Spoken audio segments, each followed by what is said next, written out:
Lezzetli İkramlar kanalımdan herkese merhaba. Kanalıma ve mutfağıma hoş geldiniz.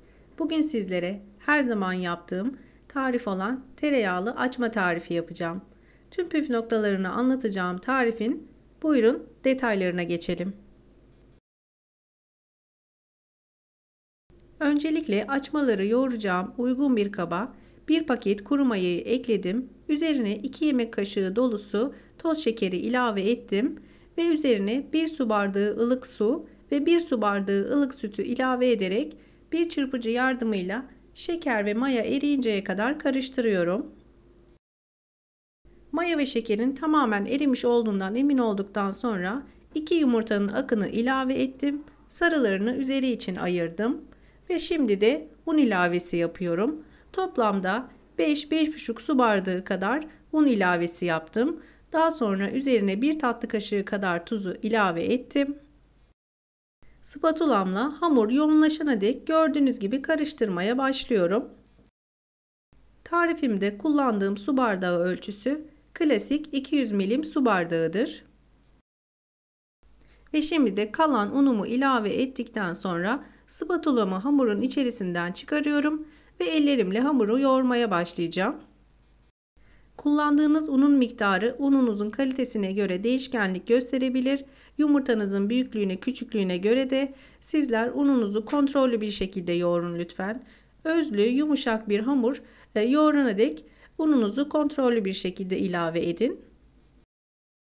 Tüm hamur işi tariflerinde söylediğim gibi gerçekten iyi sonuçlar elde etmek için hamurunuzu iyi bir şekilde yoğurmanız lazım. Şimdi gördüğünüz gibi hamurumu yeterli miktarda yoğurdum ve üzerine 1 çay bardağı kadar sıvı yağını ekledim. Sıvı yağını sonradan eklememin sebebi pişen açmalarınızı daha yumuşak olmasını sağlayacaktır ve bayatlamamasını sağlayacaktır. Sizler de gönül rahatlığıyla deneyebilirsiniz. Her zaman yaptığım bir tariftir. Umarım sizler de dener ve beğenirsiniz. Verdiğim tüm püf noktalarına uyarak sizler de lezzetli açmalar yapabilirsiniz. Sıvı yağını ekleyip yoğurduktan sonra gördüğünüz gibi hamurda parçalanmalar olabiliyor. Ama hamuru yoğurdukça, güzelce yoğurdukça bunlar kaybolacaktır. Gördüğünüz gibi hamur zaten yavaş yavaş kendini toparladı. Yaklaşık 5-6 dakika kadar da hamuru sıvı yağın içinde bu şekilde yoğuralım lütfen. Yumuşak, özlü bir hamur yoğuralım. Gördüğünüz gibi hamurum yavaş yavaş toparlandı. Şimdi üzerini bir streçle kapatıyorum. Oda ısısında yaklaşık yarım saat 40 dakika kadar mayalandırmaya bırakacağım. Hamurum 2 katına çıkana kadar hamurumu bu şekilde mayalandıracağım. 40 dakikanın sonunda gördüğünüz gibi hamurum mayalandı. Öncelikle hamurumun havasını alıyorum. Daha sonra yumuşak, hafif ele yapışan bir hamur olduğu için masamı hafif unlayacağım ve masamda hamurumu biraz toparladıktan sonra bezelere ayıracağım. Beni buraya kadar izleyen siz değerli takipçilerimden her zaman olduğu gibi yoruma kalp olur, emoji olur veya tarifim hakkında herhangi bir fikriniz varsa bunu benimle paylaşabilirsiniz.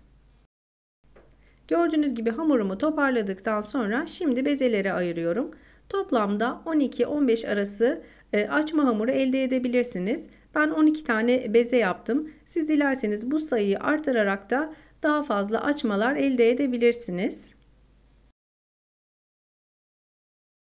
Tüm hamurlarımı bezeledikten sonra şimdi de açmaların şeklini yapmaya geçiyorum. Hamurumu pasta tabağı büyüklüğünde açıyorum gördüğünüz gibi. Üzerine oda sıcaklığında beklettiğim tereyağı, siz dilerseniz margarin kullanabilirsiniz. Ben tereyağı kullandım. Her tarafına gelecek şekilde sürdükten sonra bir rulet yardımıyla gördüğünüz gibi ince şeritler halinde kesikler atıyorum ve kenardan rulo şeklinde sarıyorum gördüğünüz gibi. Sardıktan sonra hafif kendi etrafında döndürüp uçlarını birbirine yapıştırıyorum ve gördüğünüz gibi bu şekilde yağlı kağıt serdiğim fırın tepsime alıyorum. Sizlere bir iki tane daha göstermek istiyorum. Dediğim gibi pasta tabağı büyüklüğünde açtıktan sonra üzerine tereyağını sürüyorum. Her tarafına gelecek şekilde ruletle ince çizikler atıyorum üzerine ve kenardan başlayarak uç kısımdan rulo şeklinde sarıp kendi etrafına döndürdükten sonra uç kısımlarını birleştirdikten sonra açmalarım gördüğünüz gibi bu şekilde hazır. Videolarımda yapmış olduğum tariflerin sizlere elimden geldiği kadar tüm püf noktalarını, detaylarını vermeye çalışıyorum. Ama yine de aklınıza herhangi bir şey takılırsa yorumlar kısmına yazarsanız görür görmez sizlere dönüş sağlarım. Ayrıca tarifimde kullandığım malzeme listesini videomun altındaki açıklamalar kısmına ekleyeceğim. Oradan bakarak da tarifimi güvenle deneyebilirsiniz. Yapılışı da lezzeti de gerçekten şahane bir açma tarifi. Her zaman yaptığım bir tariftir. Tarifimi gönül rahatlığıyla deneyebilirsiniz. Tüm açmalarımı gördüğünüz gibi tepsime yerleştirdim. Üzerini kapattıktan sonra 20 dakika kadar tepsi mayasında beklettim. Gördüğünüz gibi 2 katına kadar çıktılar ve şimdi üzerlerine ayırdığım 2 tane yumurta sarısını açmalarımın her tarafına gelecek şekilde sürüyorum.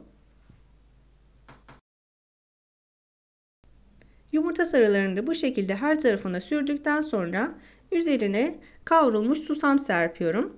Siz dilerseniz sade olarak da kullanabilirsiniz. Tüm açmalarımı bu şekilde hazırladıktan sonra önceden ayarladığım 180 derece alt üst ayar fırında açmalarım nar gibi kızarana kadar pişireceğim. Gördüğünüz gibi açmalarımı fırından aldım. Gerçekten lezzeti, dokusu şahane oldular ve yumuşacık oldular. Umarım sizler de tarifimi denedikten sonra bana hak vereceksiniz. Tarifimi deneyecek olan arkadaşlar yorumlar kısmına bana yazarsa inanın çok mutlu olurum. Yumuşaklığını, dokusunu sizler de görüyorsunuz. Neredeyse her hafta yaparım. Çocuklarınız için beslenmesine koyabileceğiniz gerçekten çok sağlıklı, çok pratik bir açma tarifi. Tarifimi beğendiyseniz mutlaka beğen butonuna basıp kanalıma hala abone olmadıysanız kanalıma şu an ücretsiz bir şekilde abone olabilirsiniz. Yanındaki bildirim zilini açarak yeni ve yapmış olduğum tariflerden anında haberdar olursunuz. Tarifimi deneyecek olanlara şimdiden kolay gelsin, afiyet olsun. Beni izlediğiniz için çok teşekkür ederim. Başka tariflerde, başka lezzetlerde görüşmek üzere. Hoşça kalın, sağlıkla kalın.